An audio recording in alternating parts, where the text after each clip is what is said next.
a couple games.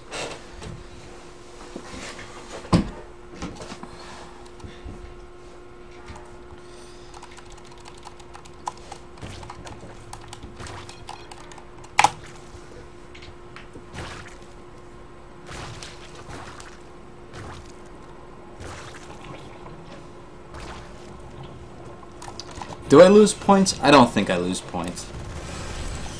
Alright. Matchup is TVZ. No SCV Scout. Too late if an SCV Scout. The problem with this SCV Scout timing is that it's not going to see whether Zerg has two gases. It's going to die to queens and lings.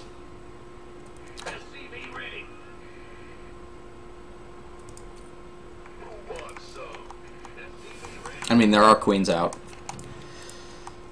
Oh my gosh. So he's getting 5-minute spore crawlers. What is that? No, I don't think a bronze player could ever possibly beat a grandmaster or even a master.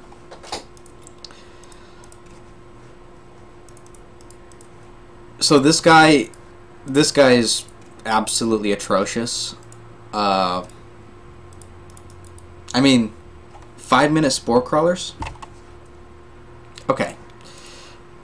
It's gonna take me a second to shake that off, but alright. If you scout a little earlier and see that there's no gas, you don't need to build this bunker. These depots are a little bit early to be at the natural because a roach rush would kill them. And so you're opening up first with Widow Mines, then with Hellions. I prefer the other way around, opening up Hellions, then Widow Mines, because your Hellions can get you the space you need to plant your Widow Mines.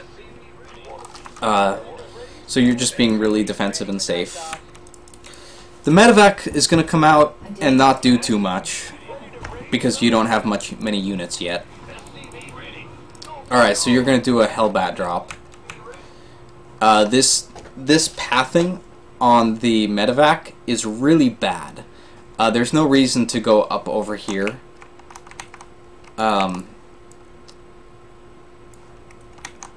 It just wasted flight time.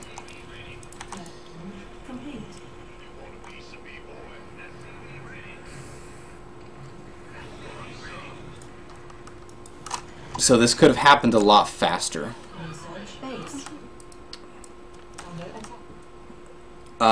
Otherwise, things are looking okay. You've got 3 CCs, 2 eBays, 4 barracks, a factory, and a port. Not bad. So the Hellion drop happens. You're losing stuff over here needlessly. Upgrade complete. Add-on complete. Base is under. I doubt that Root Vibe's brother is legitimately bronze. I don't believe that. I saw the clip that you're talking about, but I don't think he's bronze. Alright, so I'm just gonna breeze through this a little bit. So the opening is done. We're moving into a mid-game. You haven't really had any map presence besides the first drop.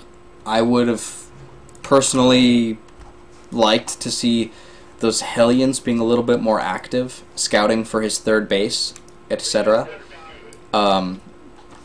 Seeing roaches at your front door for the first time is not acceptable. You need to see those coming when they move out. Alright, so you see Hydra Roach. You get your second eBay online and researching. That's good.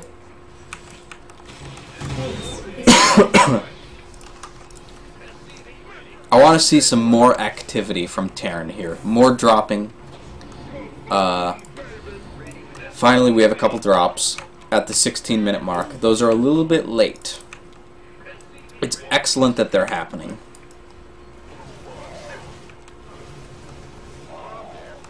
When you drop Zerg, you want to avoid static defense at all cost. It doesn't help you to kill a spine crawler, because then his army shows up and you didn't really do too much. It would be better to boost over here and target down a bunch of drones. And killing this base is excellent. I like that choice to target that.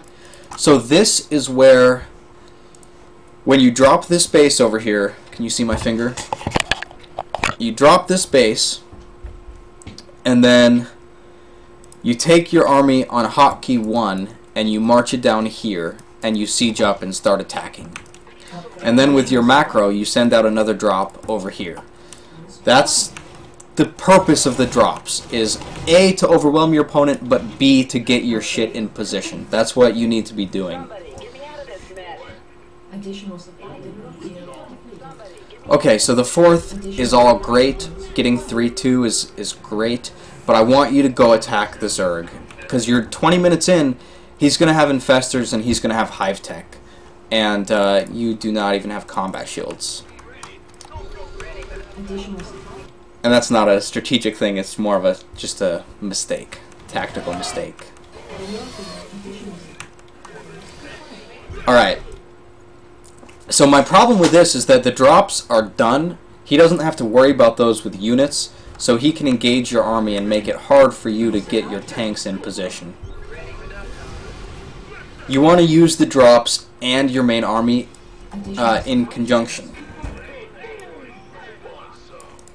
Set your rally points forward to your main army. Now here, you're dropping, and that's great. It's really, really good that you're dropping, but what you want to do is drop the opposite location from your push. And here, like, he does have a lot of static defense. So I want these drops to be right here. If they're right here, you're killing a lot of important stuff, and you force his army all the way back. And that's when you can pick off this base and pick off this base.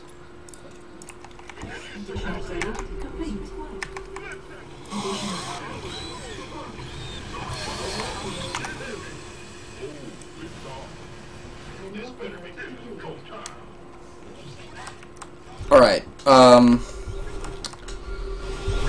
so in TVZ, you want to have a very clear set of groups. You want to have your main army and you want to have your drops.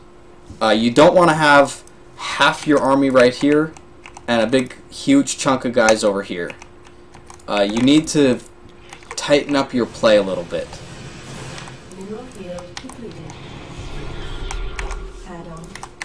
Okay, this push here with your army is not very smart. It's good that you are being aggressive, but you're not pushing toward anything with this.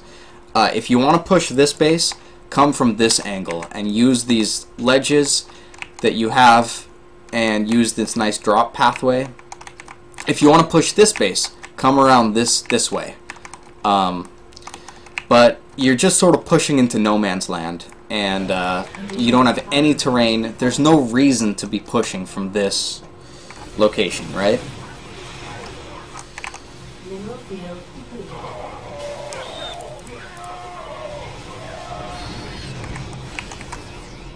But good micro, but it's just too little too late.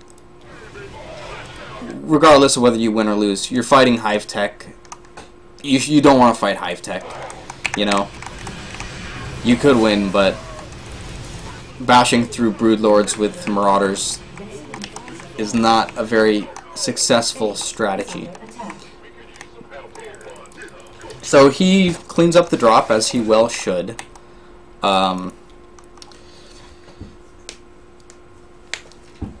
What TVZ should look like in theory is Terran dropping very intelligent locations, and then Zerg cleaning that up while Terran gets his tanks in position. And then there's an engagement that happens, and the winner is decided by who micros better and who macros better. And it's very kind of a thin margin, but if you just have a ball of units and you kind of just attack in, you're not doing the best you can. and you work.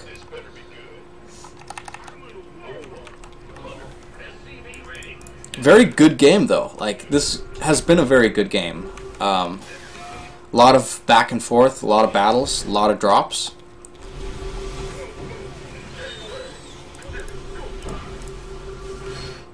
I mean, combat shields is a big one.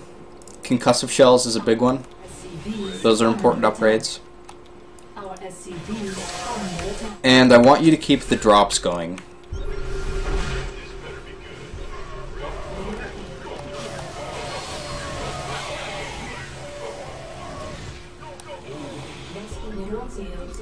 Just picking a random time in this game. He's wide open here. You know, you can kill this Greater Spire in the spawning pool and get out alive. I like how you're expanding. Starports are a proper reaction to what you've seen. So that is good.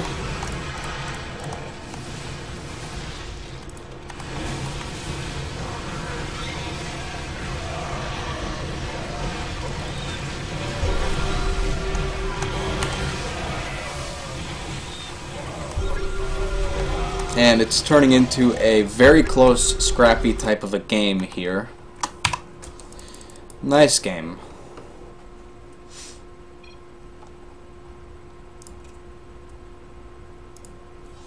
Game number 2, also a TVZ.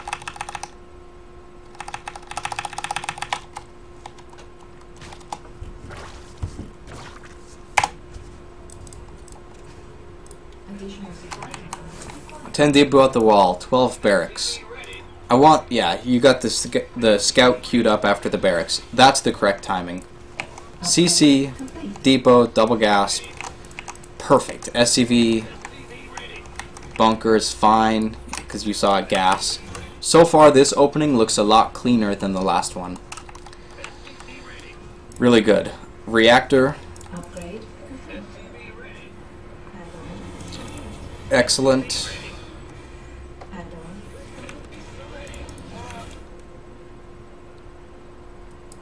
Looks like the Hellions died to Lings. You want to be really careful when you scout a gas, because that means Zerg can be getting Zergling speed, as he did this game. He can be getting Burrow for roaches, or he can just be getting roaches. But you got to be really, really careful with your first Hellions. You're doing the Widow Mines again. It's probably okay, because you scouted a gas. I don't hate it. I would like to see a Banshee before the Widow Mines, but that's fine. So Banshee Cloak, 3rd CC, double eBay, really good transition. This is very correct, very intelligent. Banshee does stuff, it goes and harasses. And you take your 3rd. Very nice. Get that watchtower. Use your Hellions to go scout around and figure out his composition, figure out his expansion if he's taking a 4th, etc., etc. Bunch of reactors, 2 factories, 4th base. Looks really good. Wall in is excellent. You have no turrets. Mutas would mess you up pretty hard here. And this push is absolutely abysmal. You've played a great game so far, setting up to this point, but you're just pushing in the dark with no info on what you're attacking into. What you should be doing is dropping. I like to have a Viking to clear out the field, so like these overlords would all be gone, but I want to see a medevac drop, fly over the map, and land right here, or back here, or even in the natural, and pushing at the same time, and a drop in the main. That's how I would approach like this situation. I would do drops and then push to clear out creep, clear out some creep over here, but don't just take your army and go try to win, because that doesn't work. Add-on. Mineral field. Looks like 2-2 is happening. That's good. You want your tanks to be spread out further and not so clumped up.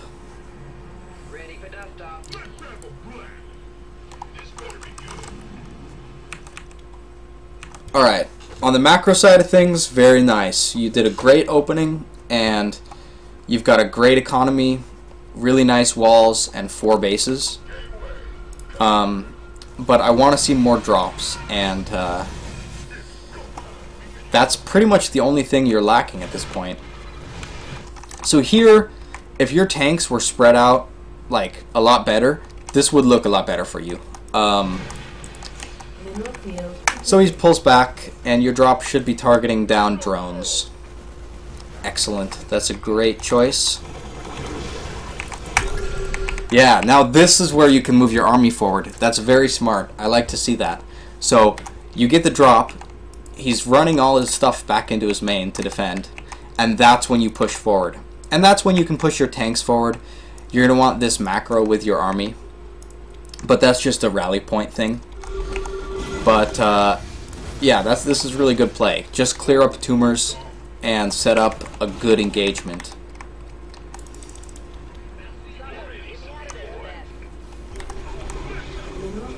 Again, just to reiterate, big no-no on the tanks. You've got 7 tanks here. I would put like 1 here, 1 here, 1 here, 1 here, and then like the remaining ones like really far back. Here you're running into the same issue as before. You're not pushing toward anything. You're not threatening anything. You don't just want to attack Zerg like this, straight up into the natural. It's going to work sometimes, it's not going to work sometimes, but if you've denied this base, just retreat, regroup, spend all your money, and you're up a base. So you should be happy.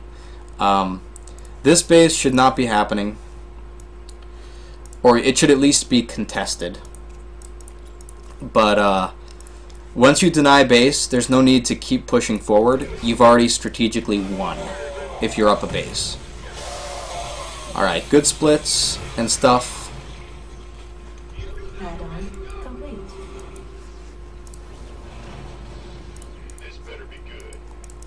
Get that 3-3 on the way, and get your money down. Just build anything. Bunch of orbital commands, a bunch of whatever. But yeah, this is definitely a bad way to engage Zerg. Just too aggressive.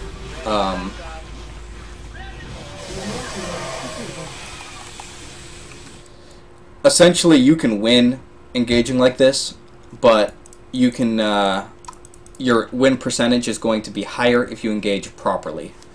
So you won the game, but you still kind of got over aggressive here.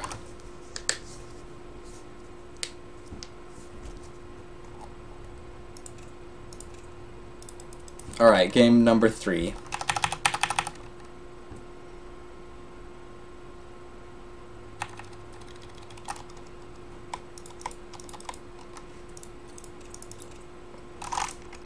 TVT. 2.5k 4k minerals is actually not obscene amounts of money on 4 bases without a lot of engagements happening. It's pretty reasonable, actually. It's not terrible.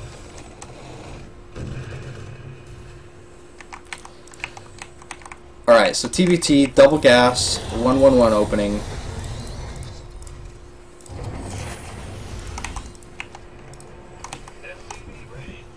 Medevac, eBay. eBay seems a little bit early. If you're going to get a starport, you don't need the turret. You can just defend with, yeah, like, this build looks really bad. Just to put it bluntly, I think you're going to want to look up a better build order. Combat shields is like complete anti-synergy with a Hellion drop.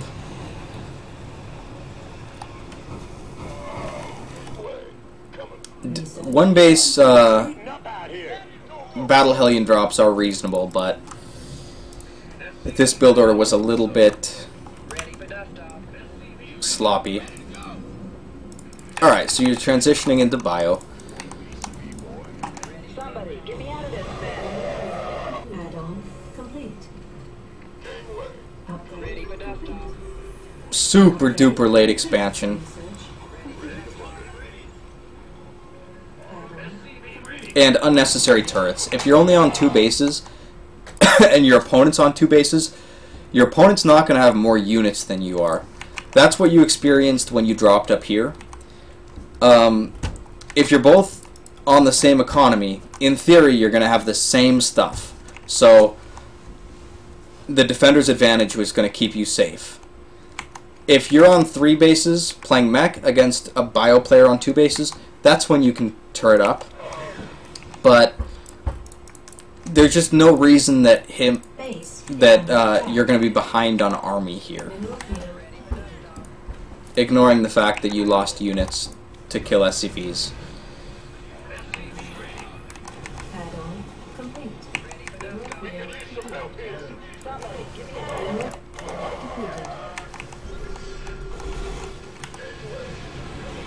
Okay, so he just macros pretty poorly and loses. Alright, so overall, I think you played very well. You've got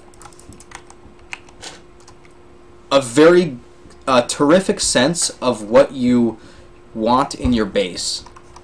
You've got great infrastructure. You always get double ebays. You you get a second factory against Zerg. It looks right. The organization is kind of lacking, but it looks right. I would just try to be a little more efficient on how you spend your money in some cases, and try to be more active on the map with units that are not in your army. Just send out Hellions, spread out Marines, and just have better map awareness. I think that's the biggest weakness I saw in those games.